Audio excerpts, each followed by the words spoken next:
En aquesta mena de palau futurista, la nova estació del sud de Pequín, la Xina ha presentat al món la seva entrada al Club de l'Alta Velocitat.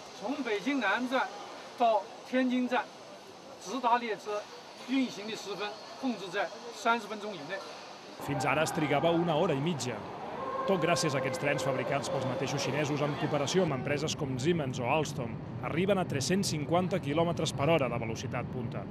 A partir d'ara, anar de Pequín a Tianjin serà com agafar el metro, un trajecte que faran cada dia fins a 1 milió de persones. Els passatgers podran agafar trens cada 5 minuts en hora punta i pagaran uns 5 euros pel bitllet.